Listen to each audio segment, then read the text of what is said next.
13 fakta ilmiah yang dibuktikan dalam Al-Quran. Tahukah Anda, yang paling penting untuk diingat adalah bahwa konsepsi ilmu, al-ilm, dalam Islam adalah cahaya penuntun. Al-ilm adalah sumber petunjuk untuk melihat tanda-tanda kekuasaan Allah di sekitar kita. Berdasarkan ayat Al-Quran ini, Allah menasihati umat Islam untuk mengamati dan mempelajari alam semesta untuk menemukan beberapa tanda-tandanya. Oleh karena itu, banyak ayat Al-Quran yang mengajak umat Islam untuk mempelajari alam dan mencari ilmu, dan ini ditafsirkan sebagai dorongan untuk penyelidikan ilmiah. Memang benar, Al-Quran menyebutkan fakta-fakta ilmiah yang baru ditemukan belakangan ini. Ini hanyalah beberapa dari banyak fakta ilmiah yang ditemukan dalam Al-Quran, di antaranya sebagai berikut. Air. Dalam surah Al-Anbiya ayat 30, dan hanya setelah penemuan mikroskop disimpulkan bahwa semua makhluk hidup sebagian besar terdiri dari air. Sementara di gurun Arabia, hal terakhir yang bisa ditebak manusia adalah bahwa semua kehidupan pada akhirnya berasal dari air. Alam semesta teori Big Bang. Pada tahun 1929, astronom Amerika Edwin Hubble mengusulkan hukum Hubble yang menyatakan bahwa semua entitas di ruang angkasa bergerak menjauh dari bumi dengan kecepatan yang sebanding dengan jarak mereka, yaitu semakin besar jarak dari bumi, semakin cepat mereka bergerak. Segera setelah ini, ia menemukan bahwa galaksi-galaksi juga bergerak menjauh satu sama lain, yang berarti bahwa alam semesta mengembang secara keseluruhan. Ini meletakkan dasar untuk teori Big Bang yang menyatakan bahwa sekitar 12-15 miliar tahun yang lalu alam semesta muncul dari satu titik yang sangat panas dan padat. Karena ledakan titik ini alam semesta muncul. Alam semesta, sejak itu, telah berkembang dari titik tunggal ini, sesuai dengan Quran Surah Al-Anbiya ayat 30. Alam semesta teori Krang. Teori Big Bang yang berbicara tentang bagaimana alam semesta akan ditarik kembali ke dalam lubang hitam dan kembali membentuk masa kecil. Memang, Big Bang adalah salah satu skenario yang diprediksi oleh para ilmuwan di mana alam semesta akan berakhir. Sama seperti banyak orang lain, ini didasarkan pada teori relativitas umum Einstein. Artinya, jika Big Bang menggambarkan bagaimana alam semesta kemungkinan besar dimulai, Big Bang menjelaskan bagaimana itu akan berakhir sebagai konsekuensi dari permulaan itu, seperti yang telah dijelaskan dengan sangat indah oleh Quran Surah Al-Anbiya ayat 104. Embriologi. Pengertian embriologi ini ditemukan dalam Quran Surah Al-Mukminun ayat 12-14. Ilmu pengetahuan hanya membuktikan ini dengan bantuan teknologi terbaru. Adalah Profesor Emeritus Keith Elmore yang merupakan salah satu ilmuwan paling terkenal di dunia dalam bidang anatomi dan embriologi, yang mengatakan bahwa, jelas bagi saya bahwa pertanyaan-pertanyaan ini pasti datang kepada Muhammad dari Tuhan, karena hampir semua pengetahuan ini tidak ditemukan sampai berabad-abad kemudian. Perlindungan langit.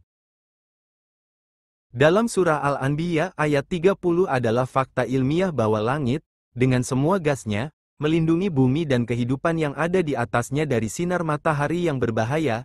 Jika tidak ada lapisan pelindung, kehidupan di bumi akan mati karena suhu di bumi akan membeku pada minus 270,556 derajat Celcius, sama dengan suhu di ruang angkasa. Matahari bergerak pada orbitnya.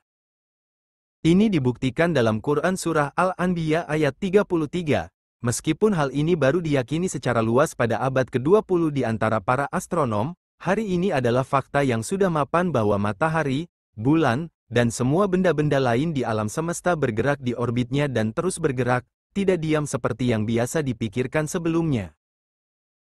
Pertemuan lautan. Ini dibenarkan dalam Quran Surah Ar-Rahman ayat 19-20. Ilmu pengetahuan telah menemukan bahwa di tempat di mana dua laut yang berbeda bertemu, ada penghalang yang memisahkan mereka yang membantu kedua laut mempertahankan suhu, salinitas, serta kepadatannya sendiri. Gunung sebagai pasak. Dalam sebuah buku karya ahli geofisika Frank Press yang berjudul Earth 1986, ia menjelaskan bagaimana gunung-gunung itu seperti tiang pancang yang terkubur jauh di dalam permukaan bumi. Ini dibuktikan dalam Quran Surah An-Naba ayat 6-7, Gunung Everest yang memiliki ketinggian sekitar 9 km di atas permukaan laut memiliki akar yang lebih dalam dari 125 km. Dengan demikian hanya memperkuat wahyu Al-Quran tentang pentingnya dan kekuatan gunung-gunung di bumi kita. Ekspansi alam semesta. Ini terdapat dalam Quran Surah Az-Zariyat ayat 47, menurut fisikawan terkemuka Stephen Hawking dalam bukunya, A Brief History of Time. Penemuan bahwa alam semesta mengembang merupakan salah satu revolusi intelektual besar abad ke-20, meskipun berabad-abad sebelum Al-Quran telah mengungkapkan kepada kita bahwa dalam hal alam semesta, kami adalah yang mengembangkannya. Reseptor rasa sakit. Ini dibuktikan dengan Quran Surah An-Nisa, ayat 56, untuk waktu yang lama, diperkirakan bahwa indera perasa dan rasa sakit bergantung pada otak, namun, telah ditemukan bahwa ada reseptor rasa sakit yang ada di kulit. Tanpa adanya reseptor rasa sakit ini, seseorang tidak akan dapat merasakan sakit. Contoh lain dari mukjizat ilmiah Al-Quran. Lobus frontal. Ini dibuktikan dalam Quran Surah Al-Alaq ayat 15-16. Menurut sebuah buku berjudul Essentials of Anatomy and Physiology, dengan jelas dinyatakan bahwa dahi atau area depan otak bertanggung jawab atas motivasi dan pandangan ke depan untuk merencanakan dan memulai gerakan. Semua ini terjadi di area prefrontal otak. Bagian otak yang bertanggung jawab atas gerakan dan perencanaan dikatakan disita jika dia tidak berhenti. Penelitian lain telah membuktikan bahwa wilayah prefrontal inilah yang bertanggung jawab atas fungsi berbohong.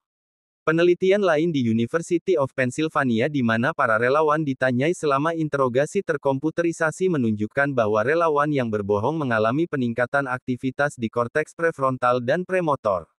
Subhanallah, ada makna yang lebih dalam di balik mengapa Al-Quran menyatakan demikian, kami akan mencengkeram dahinya.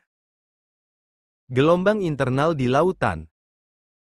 Ini dibuktikan dalam Quran Surah An-Nur ayat 40. Hebatnya para ahli oseanografi telah menyatakan bahwa tidak seperti kepercayaan bahwa gelombang hanya terjadi di permukaan, ada gelombang yang terjadi secara internal di lautan, di bawah permukaan air, tidak terlihat oleh mata manusia. Gelombang ini hanya dapat dideteksi melalui peralatan khusus. Besi di dalam meteorit. Ini dibuktikan di dalam Quran Surah Al-Hadid, ayat 25. Menurut M.E. Walrat, besi bukanlah sesuatu yang alami di bumi. Para ilmuwan menyatakan bahwa miliaran tahun yang lalu, bumi dihantam meteorit. Dalam meteorit-meteorit inilah, besi hadir dan karena ledakan di bumi, kita sekarang memiliki besi yang tersedia bagi kita. Al-Quran, seperti yang dinyatakan di atas, telah memberikan pencerahan kepada kita tentang fakta ini dengan menyatakan, kami telah menurunkan besi dengan kekuatannya yang besar. Lebih banyak lagi fakta-fakta yang telah disebutkan dalam Al-Quran dan akan dibuktikan di kemudian hari oleh umat manusia sebagaimana firman Allah.